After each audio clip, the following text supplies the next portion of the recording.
ছাত্রছাত্রীরা, আশা করি তোমরা সবাই খুব ভালো আছো। আমি আছি কলিয়া আমির আলী হাই স্কুলে। কলিয়া আমির আলী হাই স্কুলে আগামীকাল সরস্বতী পুজো অনুষ্ঠিত হবে। এই অনুষ্ঠানে তোমরা সকলেই আসবে। আমাদের বিদ্যালয়কে দেখো, ছাত্রছাত্রীরা কত সুন্দর করে সাজিয়েছে এবং সুন্দর করে তারা আলপনা রং করে বিদ্যালয়কে নতুন রূপে সাজিয়ে তুলেছে। তার সঙ্গে দেখো কত সুন্দর ফুল গাছ এবং ফুল গাছ, এখানকার যে প্রাকৃতিক দৃশ্য খুবই মনোরম, দেখলে সকলেরই ভালো লাগবে। এবং দেখো বিদ্যালয়টা কত সুন্দর লাগছে, সত্যি এক অপূর্ব, অসাধারণ এবং অনন্য দৃশ্য।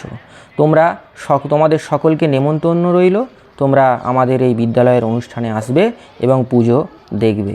সত্যিই খুবই সুন্দর দৃশ্য, দেখলে ছাত্রছাত্রীদের সকলের মন ভরে যাবে। দেখো এখানে কত সুন্দর ফুল গাছ, ছোট্ট ছোট্ট ফুল ফুটেছে, লাল, নীল, দেখো হলুদ, এই ফুলগুলো সত্যিই খুবই অসাধারণ দৃশ্য। তার সঙ্গে আমাদের এই মেন গেটেও দেখতে পাচ্ছ সুন্দর করে